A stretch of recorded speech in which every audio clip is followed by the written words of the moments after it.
y siempre. Vamos en Hechos capítulo 15. Significa que llevamos más de la mitad de esta meta que nos propusimos como iglesia para predicar la santa palabra de Dios y ver cómo la iglesia progresó desde la fundación de la iglesia, no la fundación sino sus inicios en el Pentecostés, cuando el Señor puso su Espíritu Santo sobre las cabezas de los discípulos y desde ahí comenzó toda la tarea. Entonces son muchas cosas las que han pasado en los 14 anteriores capítulos.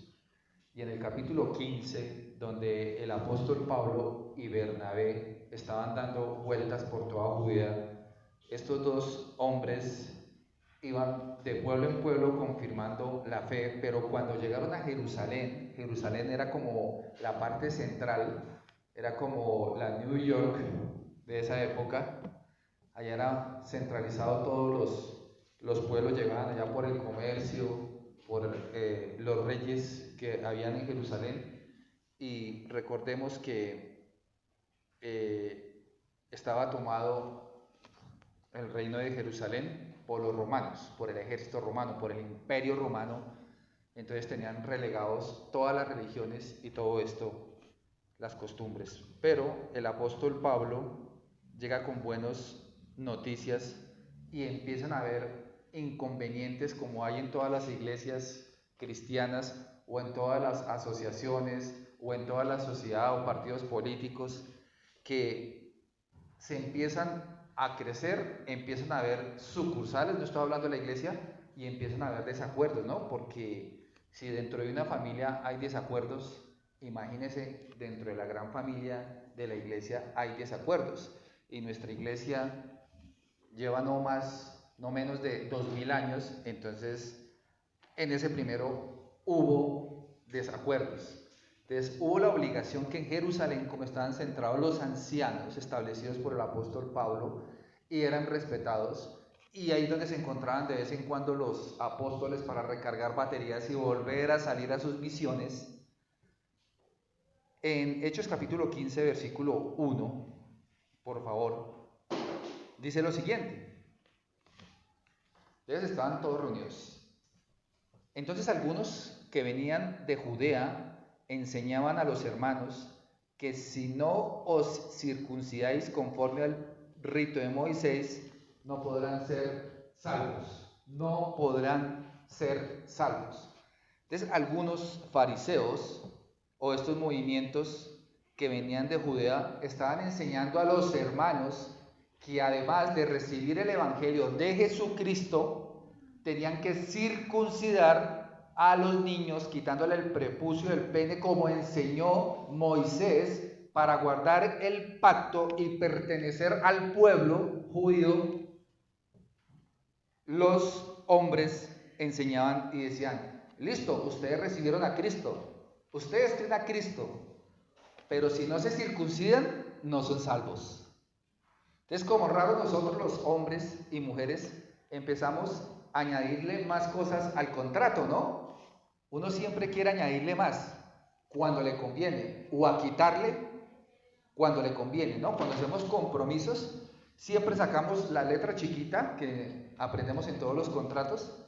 Es cuando en los problemas sale la letra chiquita y dice: mire, usted lo firmó acá así.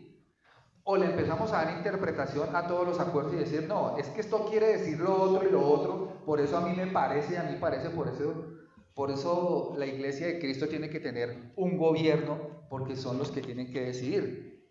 Entonces esto fue muy controversial, porque llegaron a Jerusalén y dijeron: no, no solamente la gracia, la misericordia, la sangre de Jesús, sino que también hay que circuncidar. Entonces hubo un gran problema, porque los mismos cristianos que se estaban convirtiendo tras los viajes de Pablo, Bernabé, de Pedro, de todos los otros apóstoles que no supimos, llegaron a Jerusalén con ese cuento, llamamos nosotros.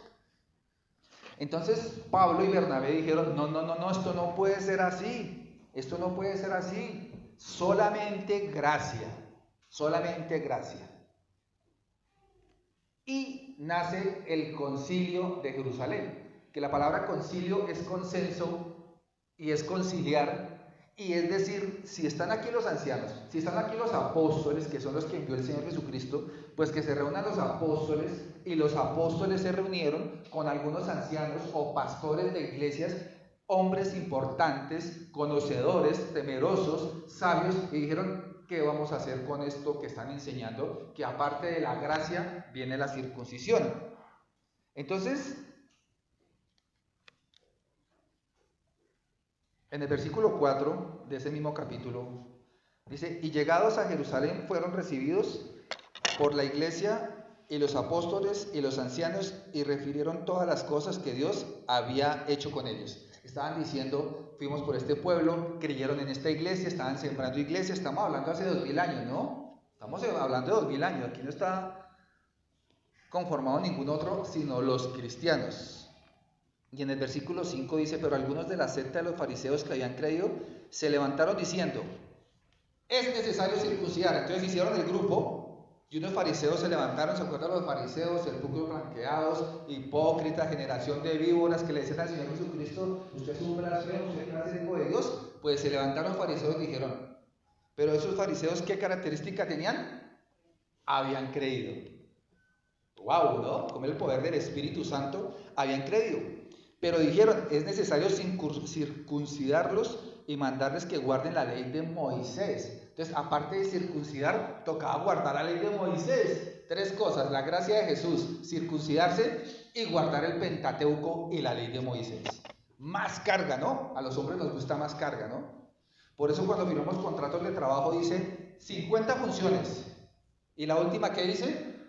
Y todo lo que el cargo tuviere que hacer. O sea, le toca hacer de todo. Y con eso se protegen las empresas, ¿no? Y uno dice: no, yo no tenía que barrer. No, mire, ahí dice la cláusula y todo lo que tuviera que ver con el cargo.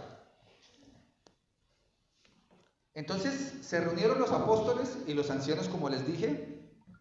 Entonces en el versículo 7, y después de mucha discusión, hablar y hablar como nos gusta, ¿no? Hablar y hablar, Pedro se levantó y les dijo: varones hermanos, vosotros sabéis cómo ya hace algún tiempo que Dios escogió que los gentiles oyesen por mi boca la palabra del evangelio y creyesen. Entonces el mismo Pedro dijo: yo era como ustedes, yo pensaba que la salvación solamente era para los judíos, pero después de que me encontré con Cornelio, que ya hablamos acá de Cornelio, me di cuenta que la salvación también era para los no judíos.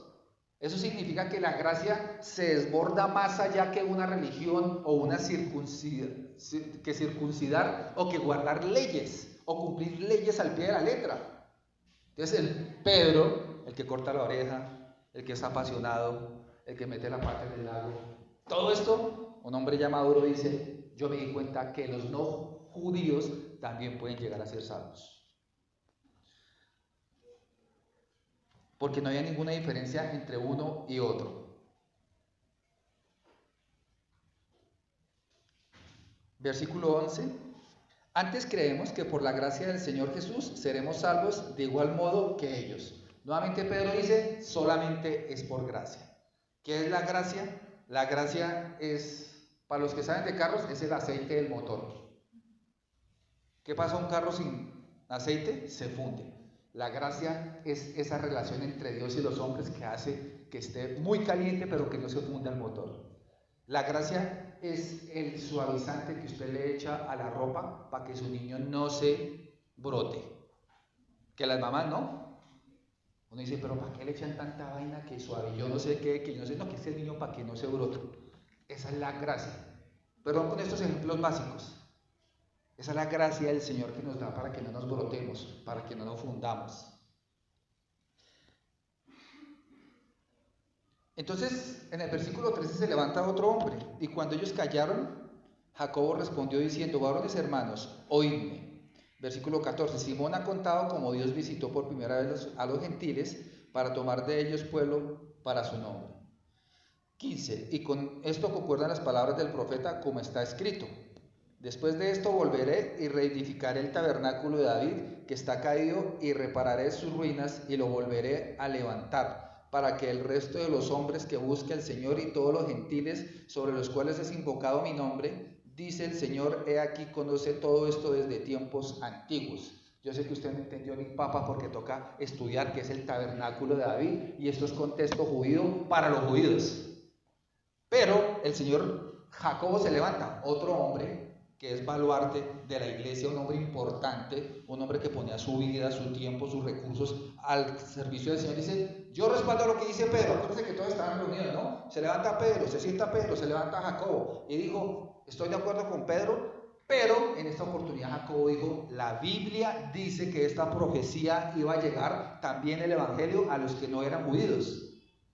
Entonces fíjense cómo se van sacando argumentos bíblicos y no es lo que me parece a mí, como hacen los políticos, ¿no? ¿Se han visto los políticos ahorita? Ya están empezando a ir a los pueblos a bailar, ¿se los ha visto?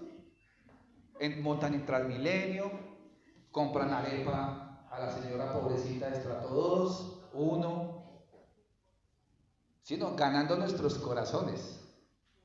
Y nosotros volvemos a caer, porque se llama religión. Ya les digo qué tan daño nos ha hecho la religión.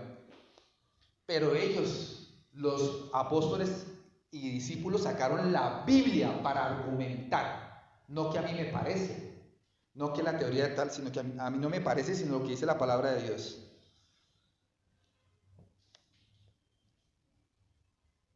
Y versículo 22. Entonces pareció bien a los apóstoles y a los ancianos con toda la iglesia elegir entre ellos varones y enviarlos a Antioquía con Pablo y Bernabé, a Judas, que tenía por sobrenombre Barsabás, y a Silas, varones principales entre los hermanos, hombres muy importantes. 23. ¿Qué salió de todo esto? Y escribir por conducto de ellos, los apóstoles y los ancianos y los hermanos, a los hermanos de entre los gentiles que están en Antioquía, en Siria y en Sicilia, salud.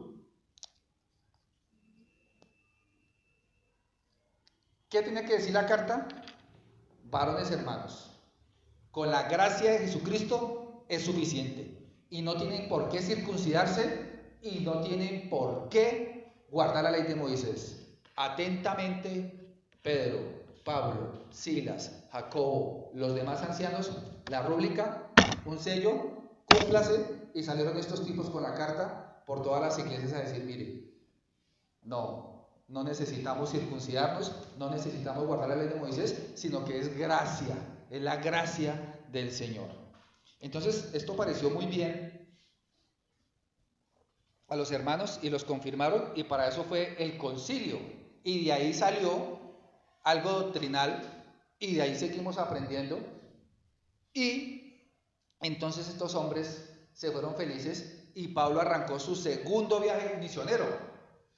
Eso no fue que agarró, se fue para que se hizo un taxi, cogió un avión y se agarró y después San Andrés, Providencia, Nueva York. No, papá, eso es caminando un rato, en burro otro rato, y por el mar y por otro rato.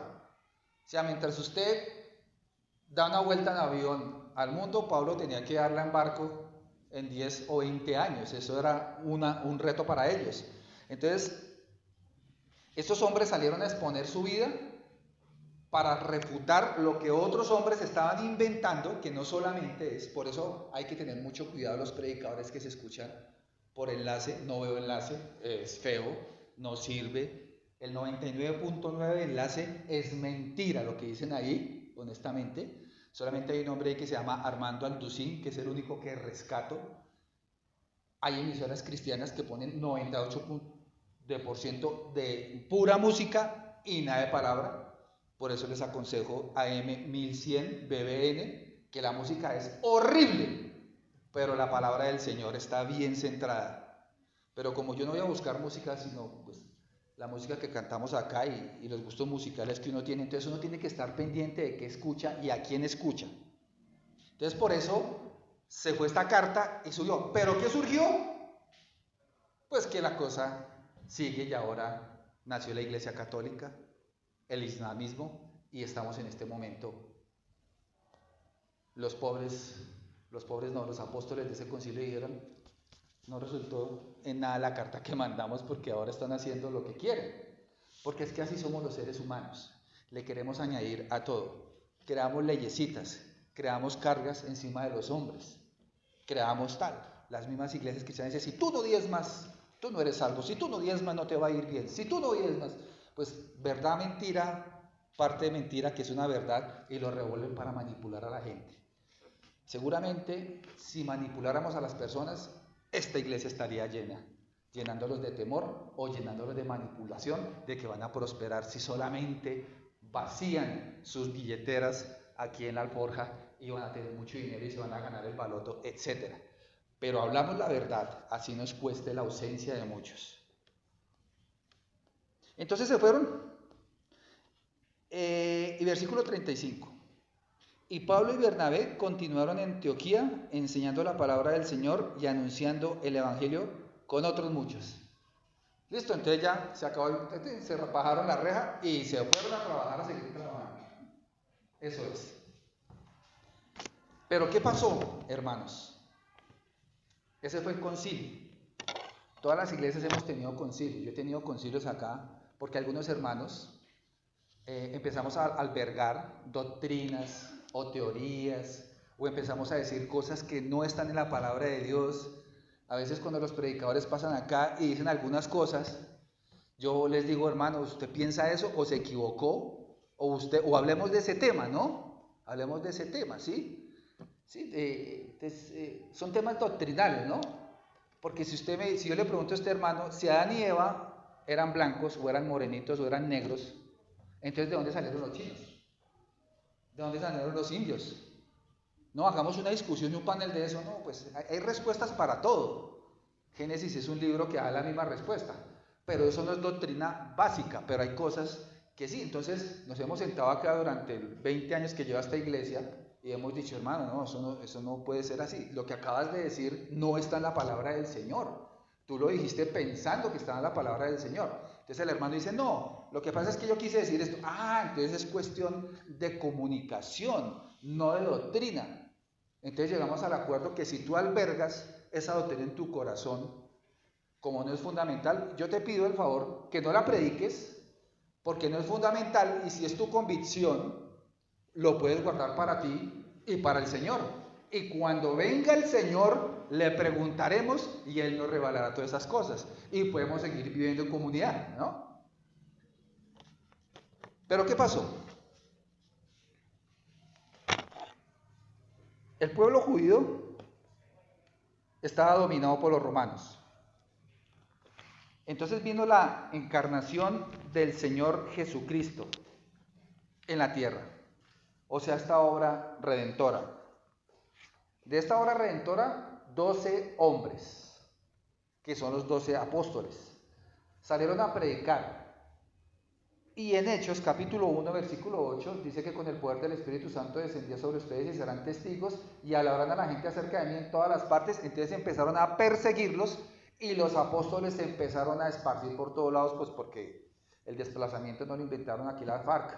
El desplazamiento viene desde muchos siglos antes, y la gente tenía que irse para que no la mataran. Fueron esparcidos. Entonces empezó a multiplicarse el evangelio en toda Asia, en toda Judea y hasta lo último de la tierra. Entonces algunos que compartían el evangelio llegaban a los pueblos, entonces decían, no, yo me voy a quedar ahí en Chía, yo me quedo a quitar. Entonces se asentaban ahí y venía el Espíritu Santo y conformaba una iglesia ahí. Entonces, ¿qué decía el apóstol Pablo en Tito 1:7? Te mando que establezcas ancianos en cada ciudad. Entonces, si en Chía hay una ciudad, hay que establecer un anciano, supervisor, pastor, para que gobernara juntamente con los diáconos y hubiese un orden en la iglesia. Y después el apóstol Pablo pasaba y revisaba, muy bien, lo está haciendo muy bien, y después de que se iba, mandaba carticas diciendo, mire, ustedes están haciendo a la hora de la cena, eso no es sancocho de gallina, como en Corintios. No era sancocho de gallina, porque los de Corintios hacían sancocho de gallina, y tomaban vino y se emborrachaban en el servicio, imagínense ustedes. Entonces el apóstol Pablo decía, no, eso es el pan y el vino y la celebración.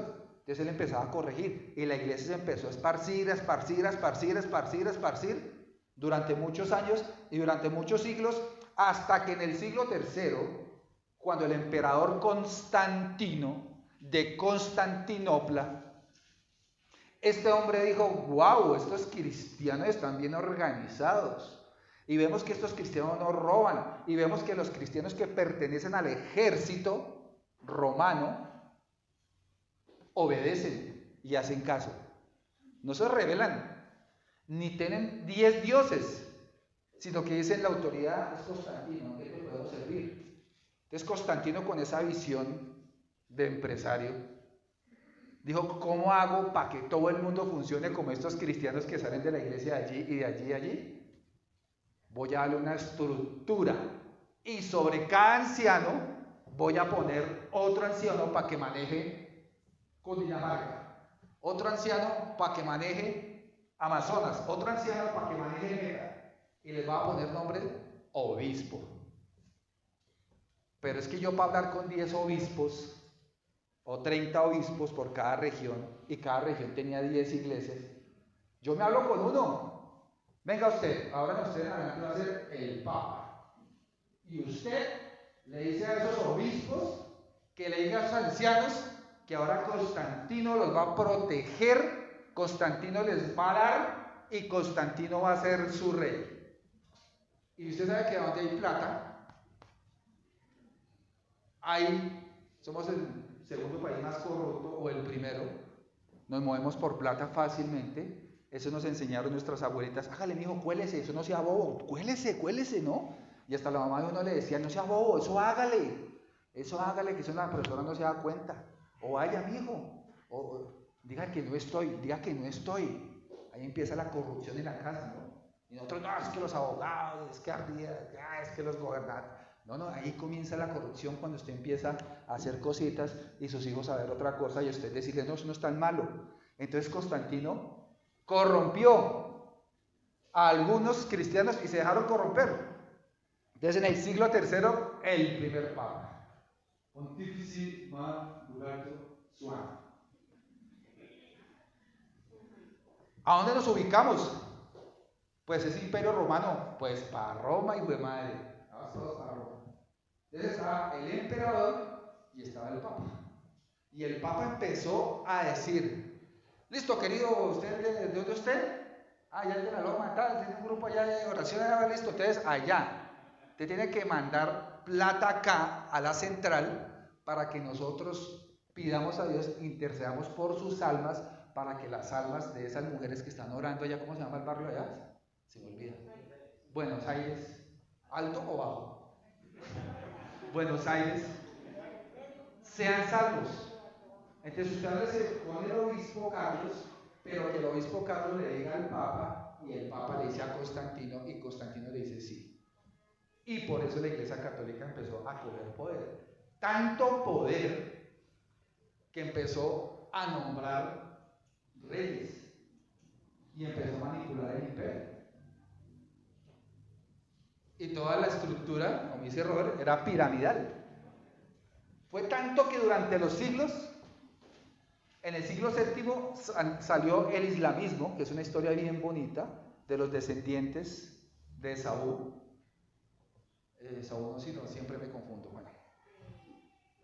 De Ismael, gracias. Descendientes de Ismael en el siglo VII.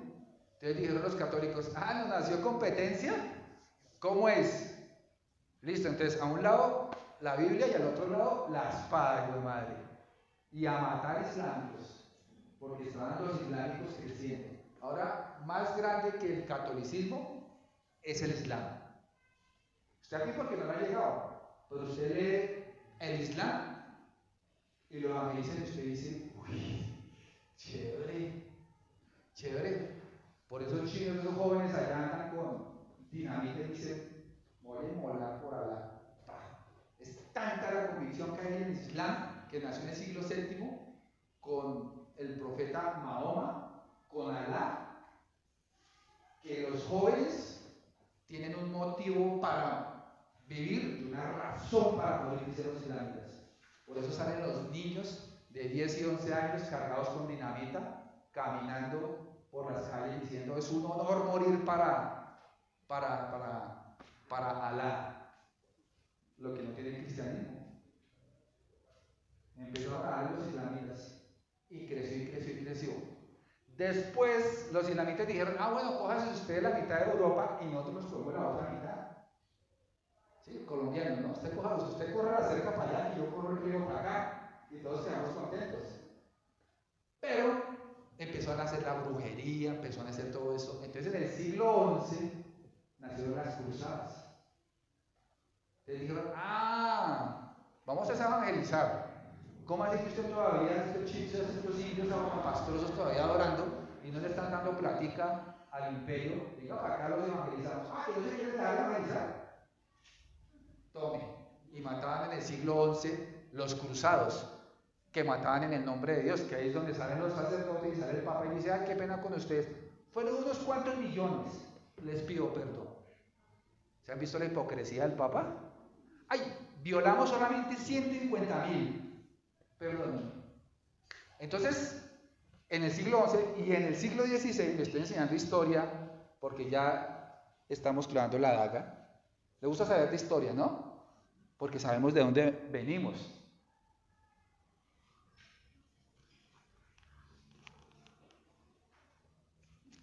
Y en el siglo XVI, Lutero dice, ¿cómo así? ¿Cómo así que tengo que hacer caso al Papa? ¿Cómo así que tengo que confesar mis pecados cada 5 minutos? ¿Cómo así? Entonces, en Alemania, Lutero siembra la reforma. Y usted va a la catedral allá, como digo, la catedral aquí central, o allá en Vaticano, donde está el Papa. 100 puntos de por qué la salvación no tiene que ser con obras, sino por gracia. Pues a Lutero lo agarraron, hicieron otro concilio, como con 200 papas, todos los que salen así. Y el pobre Lutero ahí con la sotana, porque era cura. ¿Usted de dónde saca eso? Renuncio, lo matamos a eso, tal. Y dice, no puedo. Y se añadieron otros más a la reforma, entonces nacen estos berriondos evangélicos, lambeladrillos, aleluyas, panderetos, que nos llamamos evangélicos, o protestantes, como nos dice la Iglesia Católica, o los hermanos separados, como nos dice la Iglesia Católica.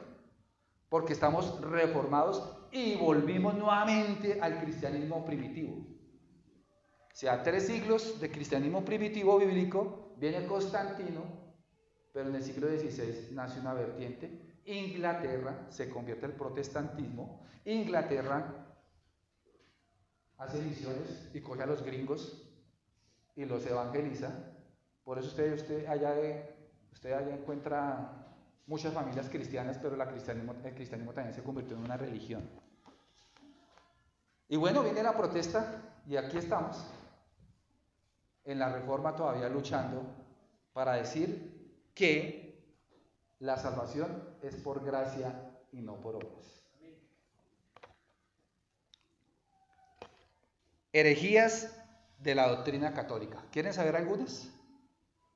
Que ustedes practicaron y que practicamos todavía en nuestro corazón, sin darnos cuenta. Es muy perjudicial. Cada vez yo veo cómo tenemos actitudes católicas nosotros.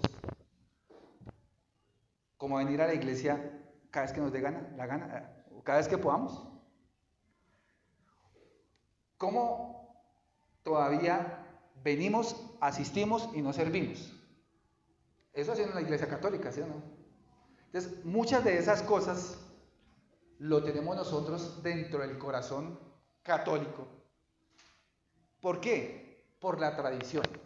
Un día, una mujer le hizo un pescado a su hijo y el pescado estaba sin cabeza y sin cola. Y el niño le dijo, mamá, ¿por qué el pescado está sin cabeza y sin cola? Le dice, no sé, es que mi mamá siempre me lo enseñó a hacer así. Le dice, ¿yo le puedo preguntar a la abuela? Entonces se fue por donde la abuela y me dice, abuela, ¿por qué le enseñaste a mi mamá a hacer el pescado sin cabeza? Me dice, la verdad, así lo aprendí de mi mamá. Y en esta historia la bisabuela estaba viva. Entonces el chino se fue donde la bisabuela. Bisabuela, ¿por qué le enseñaste a mi abuela y a su vez a mi mamá a que el pescado iba sin cabeza y sin cola? Me dice, eso fue porque un día yo tenía un tiesto y cuando su abuelo traía la pesca, yo tenía el tiesto y ponía el pescado completico y lo poníamos a sudar. Pero un día el tiesto se cayó y se rompió. Entonces tu bisabuelo se fue al pueblo y me consiguió otro tiesto más pequeño. Entonces lo que hice fue quitarle la cabeza y la cola. Y desde ahí empecé a cocinar el pescado sin cabeza y sin cola. ¿Qué estaba haciendo la abuela? Haciendo lo mismo sin preguntar, solamente porque se lo enseñaron. ¿Y qué hacía la mamá? Lo mismo. ¿Y qué iba a hacer el chino a enseñarle a sus hijos? Lo mismo. Esa es la fuerza que nosotros tenemos en nuestro corazón, la tradición. Es la tradición. Por eso usted celebra cada diciembre Navidad. ¡Eh! Usted no sabe qué significa Navidad, pero usted celebra Navidad. Y yo no me acuerdo cuando chiquito yo por qué celebraba las benditas almas del purgatorio, pero yo las celebraba porque mi mamá me enseñó. Y eso era la visita de mi abuelo al cementerio. Yo no sabía por qué, pero a mí me enseñaban. ¿Usted hizo la novena del Divino Niño aquí el 20 de julio? ¿Antes de los que le hicieron? ¿Bájela? ¿Por qué? Porque nos enseñaron que viniendo aquí el 20 de julio lo hacíamos. La tradición la aprendimos. La herejía la aprendimos. Y algunas cosas nos quedan de católicos en nuestro corazón. Una de las herejías de la Iglesia Católica es: el sacerdocio es exclusivo para unos pocos. O sea, el que se pone la sotana es el sacerdote. ¿Qué dice la Biblia? Segunda de Pedro: vosotros sois sacerdotes, porque nosotros ofrecemos sacrificios y podemos entrar confiadamente al trono de la gracia para hallar el oportuno socorro y ofrecer sacrificios de nuestra vida, pedir perdón por nuestro pecado y recibir el perdón directamente. Entonces, ¿qué quieren los católicos? Exclusividad. ¿Para qué? Para dominar. Mi mamá dice que en el pueblo todavía le alcanzaban a dar el beso al cura, y que el cura sí que tenía sobrinos y que se parecían a él.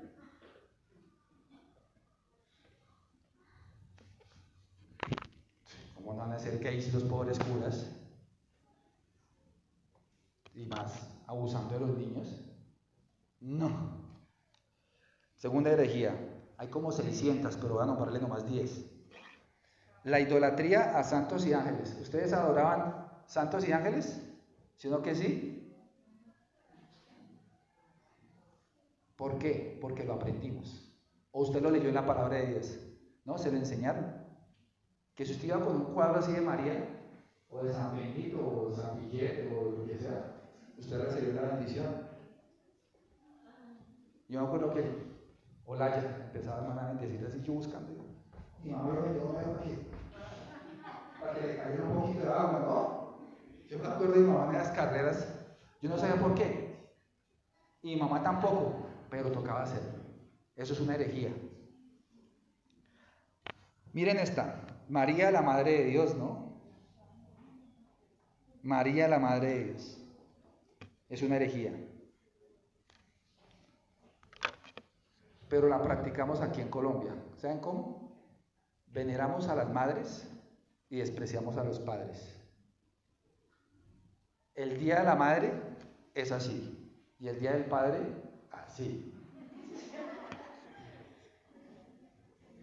Somos un país mariano, y detrás del marianismo, si es que se llama así, o los marianos, está el feminismo, que es otra cosa que Satanás está metiendo. Entonces, por eso todos los narcotraficantes tienen a su mamá viviendo con él, y todas las mamás quieren tener a sus niños ahí hasta que los chinos, porque tenemos un corazón de eso, ¿no? Pero ¿qué dice la Biblia? Esa es una herejía. Otra herejía: la liturgia de Cristo es sacrificio una y otra vez. Aquí celebramos la cena para recordar. ¿Qué se hace? Se levanta la hostia y dice: este es el cuerpo y este es el vino, dicen en la Iglesia Católica. O sea que verdaderamente usted está tomando sangre de Jesús y verdaderamente está tomando el cuerpo de Jesús, porque se llama el acto de la transustantación, donde el sacerdote tiene el poder de convertir el pedazo de oblea en el cuerpo del Señor y el vino en la sangre, y por eso solamente a uno le dan oblea y ellos se toman el vino, porque solamente eso es una herejía, es una herejía. Bautismo de infantes. Bautismo a infantes. Mi mamá quedó flechada con el cristianismo cuando le dijeron que mi hermana, muerta de 7 meses de gestación, se le murió en su barriga y tuvo que tenerla con parto natural. Un niño muerto. Señora Isabel, lástima que su hija no fue bautizada, debe estar en el limbo, pero usted tiene que rezar harto para que salga en el limbo. Mi pobre madre engañada. 15 años con eso tal vez. No, 20 años. Yo me convertí a los 21 y mi hija, mi hermana, 20 años. Qué mentira, ¿no? Para atrapar a las personas. Es una herejía. Por eso hay que bautizar a los niños. En la Biblia he visto cristianos bautizando a sus hijos chiquitos para que no se vayan al infierno. Bueno, ahí llevo 2 durmiendo. Voy a completar 5 y termino. Entonces, pasito, pasito. No, ríase en pasito, por favor. Inventaron sacramentos que no están en la Biblia. ¿Cuántos sacramentos hay en la Biblia? Dígame usted como cristiano. Solamente hay una mujer que me está respondiendo. En la Biblia, ¿cuántos hay? 2 mujeres. ¿El resto no sabemos cuántos sacramentos hay en la Biblia? No, no hay 7, hay 2. El bautismo y la celebración de la cena. El resto fueron inventados para ponernos cargas. Porque bautizo de niños, borrachera de adultos, ¿sí o no? La peor de todas, falso evangelio por obras. Usted es salvo si hace buenas obras. Y nos enseñaron a hacer eso, ¿no? Buenas obras. Hermano, lo invito a culto. Y sí, hermano, tengo que ir a culto para cumplirle a Dios. Eso es católico. Si usted viene a culto para cumplirle a Dios, usted está fregado, hermano. Usted viene a culto para agradar a Dios, a adorar al Señor. Pero los católicos dicen, lunes a viernes, fornico, adultero, robo, mato, como el muerto. Y domingo a las 7 de la noche, de 7 a 7 y media, a ver, viejas en la iglesia lo que yo digo, con mamá. Mamá todavía me tornisqueaba, ella decía tornisqueaba el pellizco. Y allá llegaba uno y salía a hacer lo mismo, ¿no? Esa es la religión, por obras. Oración por los muertos. Oración por los muertos. Mi esposa me recordaba el miércoles, ya no tenemos que orar por mi suegro. A ver, ¿qué oramos por mi suegro? ¿Que se salve? ¿Que se sane? ¿Que cambie? Mi suegro durmió, ya no tenemos que orar por él ni a él, que eso sí es más perverso. Benditas almas del purgatorio. Perversión del celibato forzado. Y ustedes saben el resto, ¿sí o no? ¿Cómo le van a imponer a un hombre que no tenga relaciones sexuales matrimoniales? Por eso es que violan a los niños, por eso es que son homosexuales. Pobres tipos, yo cada vez que veo un tipo de esos y un hijo mío está cerca, yo cojo mis chinos y me los llevo. Estábamos en la iglesia porque mi suegra, que es esposa, que manda a su hijo, hagamos el rito católico, hágale. Y mis hijos ahí pues cargando el cajón de su abuelo, cargándolo, no rodándolo, y el sacerdote ahí, y yo mirando. Ahí desconfío totalmente en estos hombres, pobres hombres, porque yo pensaba, este tipo de 45, 50 años, Dios mío, ¿cómo hará? Yo gracias a Dios tengo mi esposa, pero el tipo ¿cómo hará? Pues buscar niños que no dicen nada, o peor, con otros hombres, sacerdotes. Entonces es una total herejía. Por eso los solteros, cásense, hágale rápido, cásense. Yo estoy orando por 2 espositas para mis hijos, desde ya. Claro que si mi hijo se va a casar a los 13, digo que como que no es buena idea, ¿no? Pero hay que orar por nuestros hijos. No se pueden quedar solteros. Un hombre soltero es muy peligroso. Una mujer no tanto, pero un hombre soltero es muy peligroso. Bueno, y lo último, ya va a terminar. El papado. El papado, ahí sí se dio garra ahí conmigo. Digo yo. El papado dice que yo soy el vicario de Cristo en la tierra. O sea que yo tengo el mismo poder que Cristo en la tierra. Eso no es que soy un representante, no me vengan con cuentos. Por eso llega el hombre al final de Francisco se quita la sotana porque la tiene paviada y las manos paviadas de besarlo por todo lado, porque piensan que le están besando a Cristo. Y cuando el Papa se baja,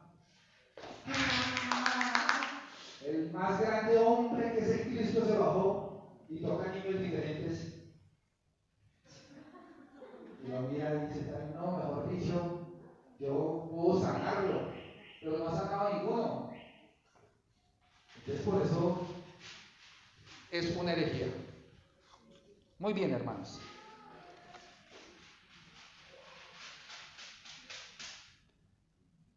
Con este último punto vamos a ver algunos versículos de la evidencia que no prueban ni niegan de que usted y yo somos salvos. Hágase este examen hoy, por favor. A ver si usted y yo somos salvos. O usted está viniendo por mero deporte. O el domingo no tiene nada que hacer, se viene para la iglesia. ¿Saben por qué? Porque tenemos la mente católica. Como dicen Proverbios, no salgo porque el león está afuera para comerme. No voy a la iglesia hoy porque...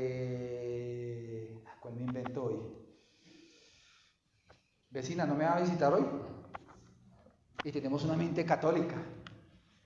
¿Saben por qué? Tal vez no seamos salvos. Uy, hermano. Tal vez no seamos del Señor. Y se lo digo con mucho. Romanos 1:21, Santiago. En Romanos 1:21 dice, pues habiendo conocido a Dios, no le glorificaron como a Dios, ni le dieron gracias, sino que se envanecieron en sus razonamientos y su necio corazón fue entenebrecido. Hermano, venir aquí a la iglesia, este local, encontrarse con la iglesia, no significa que usted sea salvo. Porque a veces toca examinar nuestro corazón si sigue perseverando y sigue siendo entenebrecido. Si sigue siendo uno terco, desobediente y practicando los mismos pecados, significa que usted no es salvo, sino que viene, pero no es. Con mucho cariño se lo digo. Lo dice la Biblia, perdón. Un envolvimiento religioso. Mateo capítulo 25. Vamos a leer una parábola. Entonces el reino de los cielos será semejante a 10 vírgenes que tomando sus lámparas salieron a recibir al esposo. 5 de ellas eran prudentes y 5 insensatas. Las insensatas tomando sus lámparas no tomaron consigo aceite, mas las prudentes tomaron aceite en sus vasijas juntamente con sus lámparas. 5. Y tardándose el esposo, cabecearon todas y se durmieron. Y a la medianoche se oyó un clamor, y aquí viene el esposo, salid a recibirle. Entonces todas aquellas vírgenes se levantaron y arreglaron sus lámparas. Y las insensatas dijeron a las prudentes, danos de vuestro aceite, porque nuestras lámparas se apagan. Mas las prudentes respondieron diciendo, para que no falte a nosotras y a vosotros, id más bien a los que venden y comprad para vosotras mismas. Hermanos, ¿quién es el Señor? ¿Quién es el esposo acá? Cristo. ¿Quiénes son las vírgenes? Nosotros. ¿Qué simboliza el aceite? El Espíritu Santo. Estamos esperando a que venga nuestro esposo, que es Cristo, para llevarnos a la eternidad y tener unas bodas, una gran cena y celebrar y decir, vamos a vivir toda la eternidad. Pero mientras estemos acá tenemos que tener la lámpara llena, o sea, tener el Espíritu Santo. Porque cuando venga el esposo, que está demorado, porque hace 2000 años dijeron, vengo pronto, pero como para Dios no es hoy y mañana, o dentro de una hora, Él hace 2000 años dijo eso, pero para Él no ha pasado ni un minuto ni un segundo, porque para Él no hay tiempo. Los que estemos acá, hermanos, tienen que estar seguros que su lámpara está llena del aceite del Espíritu Santo, hermanos. Tienen que estar seguros. Estas 10 viejas iban al mismo lado, hicieron un compromiso con el esposo, pero la mitad nomás tenía la lámpara llena. Y cuando las otras le dijeron, ¡ay! El aceite, venga, usted tiene aceite, deme. Le dijeron a las otras, no, este es mi aceite, yo no puedo compartir el Espíritu con usted, pero ¿qué posibilidades hay, hermano? Que si usted no tiene aceite, pídaselo al Señor, cómprelo. Comprarlo es un sentido figurado para decir es pídaselo. Pero examínese, hermano, si usted tiene el Espíritu Santo de Dios y que cuando venga el Señor. Hay un video por ahí en YouTube que están en una iglesia y están cantando y viene el arrebatamiento y unos se quedan ahí, se quedan mirando como 5 o 10 personas dentro del local diciendo, y uno se arrolla diciendo, uy, si era verdad la cosa. Y ya después no hay nada que hacer. No es para asustarlos, es para atemorizarlos. De que tienen que tener aceite del Espíritu Santo, mis hermanos. ¿Qué otra cosa más? Convicción de pecado. Hechos 24-25.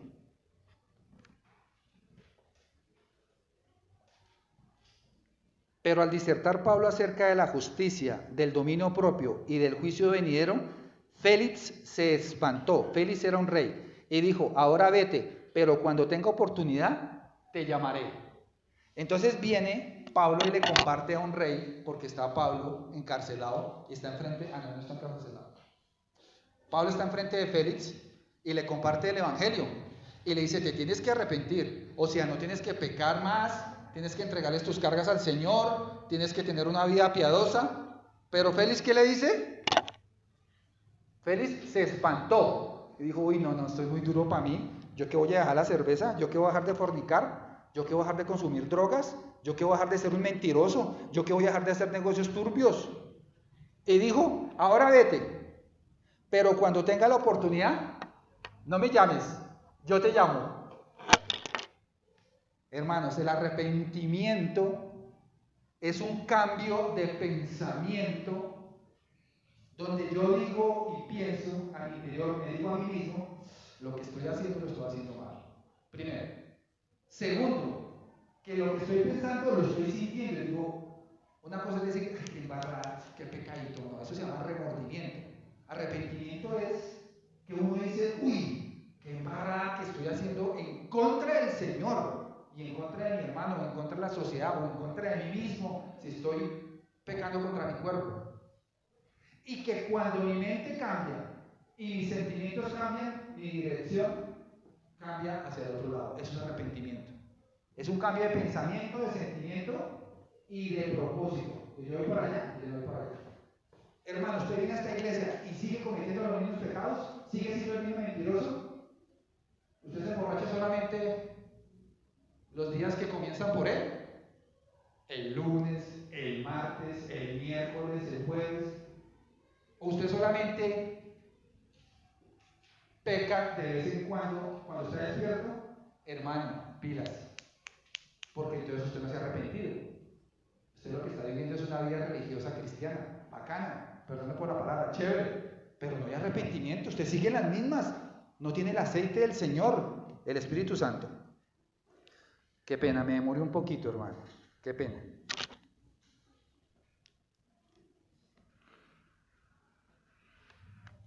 Lucas 8:13. Tiene que ver qué está haciendo el Evangelio en su vida. Porque en Lucas capítulo 8, versículo 13, es el momento de decidir. Los de sobre la piedra son los que, habiendo oído, reciben la palabra con gozo, pero estos no tienen raíces. Creen que por algún tiempo y en el tiempo de la prueba se apartan. Entonces hay personas que llegan con mucho ánimo y se devuelven. Entonces está la parábola del sembrador. En este caso, hay un momento donde usted tiene que decidir para que cuando usted decida, el Señor le ayuda con la fuerza del Espíritu Santo a dejar su vida antigua y a comenzar una vida nueva que también es igual de difícil o peor. Porque usted antes le sacaba la rabia y se emborrachaba. Ahora usted le saca la rabia y tiene que ir a la cruz del Calvario a que el Señor le ayude con eso. Entonces, pilas con lo que está haciendo. Ahora, ¿qué prueba que si somos verdaderamente cristianos?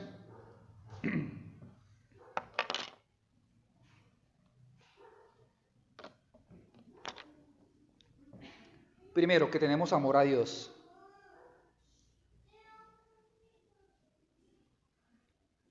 Lucas 10:27. Aquel respondió y dijo: amarás al Señor tu Dios con todo tu corazón y con toda tu alma y con todas tus fuerzas y con toda tu mente, y a tu prójimo como a ti mismo.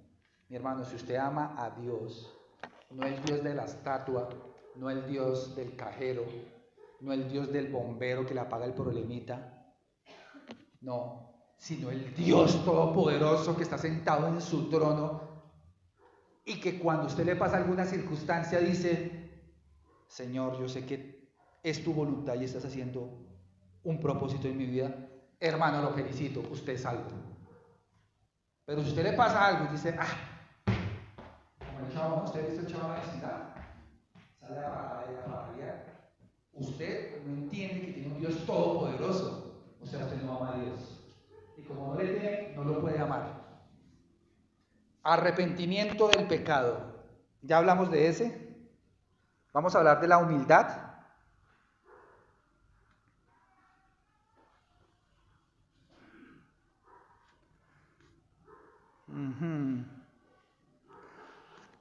La humildad genuina. Salmo 51:17. Los sacrificios de Dios son el espíritu quebrantado. Al corazón contrito y humillado no despreciarás tú, oh Dios. Desde ayer me he sentido así, triste, quebrantado, humillado. Y sé que Dios no va a despreciar mi corazón. ¿Usted cree, hermano, que porque uno predica y porque uno no se entristece, no le llegan los problemas? También. Y en esos momentos es cuando uno tiene que guardar la perspectiva delante del Señor. El sacrificio de Dios son el espíritu quebrantado. O sea, que usted se sienta quebrantado por haber pecado delante de Dios. Que usted se sienta triste porque le fallé a Dios. Que usted se sienta impuro, indigno de ser cristiano porque le fallé a Dios. Pero si usted va pecando por ahí y no le importa, hermano, usted tiene que revisar su lámpara a ver si tiene aceite adentro. Pero si no, le felicito, hermano. Hay que seguir luchando. Tranquilo que los problemas del domingo quedan en el domingo, porque el lunes los esperan los problemas del lunes.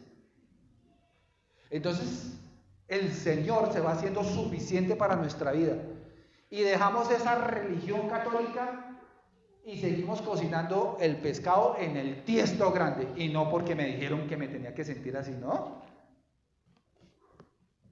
Y vamos con, bueno, otra cosa, oración continua.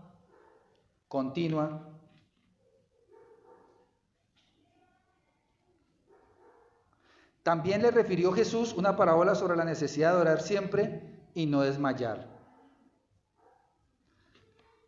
Diciendo, ¿dije el versículo? Perdóname. Eso es Lucas capítulo 18, versículo 1. Oración continua, eso demuestra que es un cristiano. También le refirió Jesús una parábola sobre la necesidad de orar siempre y no desmayar, diciendo: había en una ciudad un juez que ni temía a Dios ni respetaba a hombre. Había también en aquella ciudad una viuda, la cual venía a él diciendo: hazme justicia de mi adversario. Y él no quiso por algún tiempo, pero después de esto dijo dentro de sí: aunque ni temo a Dios ni tengo respeto a hombre, sin embargo, porque esta viuda me está molestando, le haré justicia, no sea que viniendo de continuo me agote la paciencia. Y dijo el Señor: oí lo que dijo el juez injusto. ¿Y acaso Dios no hará justicia a sus escogidos que claman a Él día y noche? ¿Se tardará en responderles? Os digo que pronto les hará justicia, pero cuando venga el Hijo del Hombre, ¿hallará fe en la tierra? Deme un número ahí, Nancy. ¿Cuántas oraciones ha respondido el Señor en ese grupo allá? ¿Todas son más de 10? Unas 30 oraciones respondidas. ¿Por qué? Porque le dije a esta mujer: hágase una bitácora. Una bitácora es un cuaderno y usted pone acá: Carlos Marín, ¿qué quiere? que mi esposa cambie, que no me pegue, que me trate mejor, que me... Listo, hermano, vamos a orar por eso. Y cada 8 días, a ver, ¿por qué vamos a orar? No, vamos a orar para que listo. Porque dice la parábola que mujer, una viuda, ¿no? Una viuda en el contexto judío era muy grave. O sea, no es como ahora con ese amor de viejito de 90 con muchacha de 35 que se casan con amor, por amor. Y el cuchito de la vieja es una viuda feliz. No, ser viuda es una desdicha. No había plata, no había pensión, eran pobres y tenían hijos. Entonces esta viuda le dice al juez injusto, hágame justicia. Y esta vieja de tanto ir todos los días, ¿qué hizo el juez? Yo no temo a Dios, pero ¿sabe qué? Tome, porque no venga más por acá. ¿Qué está diciendo el Señor? Insista en la misma oración. Entonces en la misma está Carlos Marín.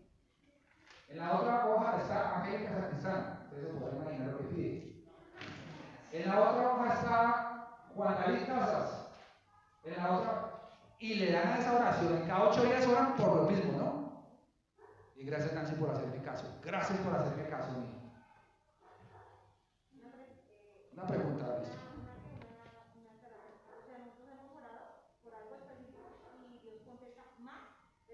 Uy, excelente. Gracias por el testimonio, porque el Señor da más de lo que pedimos o podemos entender. ¿Cuál es nuestra costumbre católica? El día vamos a bañar. Ya, esa fue la oración del día. ¿Sí o no? ¿Sí o no?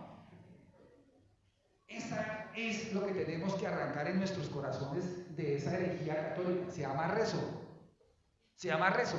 Es repetir lo mismo. ¿Y qué dijo el Señor Jesucristo? Vanas repeticiones. Pero si agarramos en una lista, agarramos al Señor. Y quiero dar un testimonio. Estamos orando por mi hermana, tiene 42 años. Estamos orando hace ¿cuántos años? Como 5 o 7 años. Y mi hermana me dice, ay, yo no quiero quedar embarazada, mi hermana tiene 42. Y quedó embarazada. Y tiene 3 meses y medio. Gloria al Señor, ¿no? Digan, gloria a Dios. Todos los miércoles dándole, y hasta yo también, va a decir a mi hermana que debe fregar con eso. Entonces, mi hermana cambió la oración. Mi papá tiene cáncer. Y en cualquier momento a mi papá le dan a chiripiorca. Entonces me dice mi hermana, Señor, yo no hago eso. No lo hagas por mí. Pero permite que mi papá pueda ver un nieto de mi vientre. Quedó embarazada. Cuando fui al médico, el médico le dijo, ¿a qué viene? No es que el periodo se me dio, así como está en tratamiento, no. Pura vez antes, usted va embarazada que 3 meses y medio tiene. Entonces, si me ayudan a orar también. Por eso, te digo que Dios responde, hermanos. De resto, son puros rezos. Somos muy dispersos para orar. ¿Por qué? Porque tenemos el catolicismo adentro. ¿Sí o no? Padre nuestro que estás en el cielo, santificado sea tu nombre. Yo me acuerdo mi mamá por entre las cobijas y así se dormía. ¿Sí o no? ¿Pero qué dice el Señor? Insistan hasta que... Bueno, pues tengo otras más ahí, pero ya me da pena con ustedes quitarle tanto tiempo. Pero bueno, mi Señor, está bueno, ¿no? ¿Le echamos la última? Echamos la última a ver para confirmar nuestra fe, hermanos. Qué pena con ustedes ahí porque yo sé que algunas hermanas están diciendo ya, ay, me eché los frijoles en agua. Pues con qué toca solo ahí, lentejas también toca echarla en agua. Ustedes dirán, ¿de dónde sacan tanta cosa? Pues hermanos, porque eso es lo que pensamos a esta hora. Algunos, no todos, tranquilos. Les estoy tratando de...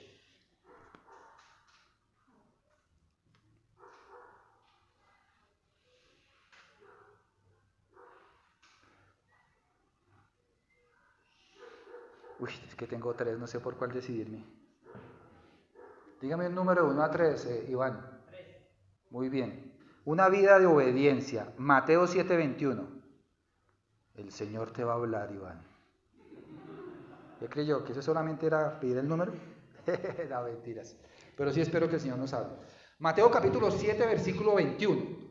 No todo el que me dice Señor, Señor, entrará en el reino de los cielos, sino el que hace la voluntad de mi Padre que está en los cielos. Hermanos, hay que examinarnos qué tanto estamos haciendo la voluntad de Dios. Claro que no hacemos el 100%, es que es muy duro. Es que pellizques, esta carne es muy dura. Somos duros de servir. Pero el secreto está en que todos los días nos acerquemos al Señor para buscar su voluntad. Porque el problema es, ¿cómo hago la voluntad de Dios si no conozco la voluntad de Dios? Hermanos, estoy leyendo un libro que se llama... Tengo un hijo que mañana cumple 11 años, Josué, no el de hoy que está como Natanael. Y tengo a Juan David que tiene 13. Y yo empiezo a ver a Juan David ver que las hormonas ya empiezan... Las hormonas. ¿Yo qué hago, Señor? Y voy a una cita donde el médico de mi esposa y me siento allá y veo un libro al fondo, ¿Cómo crear hijos varones? Y yo me siento allá hay un capítulo ahí, y uno que dice...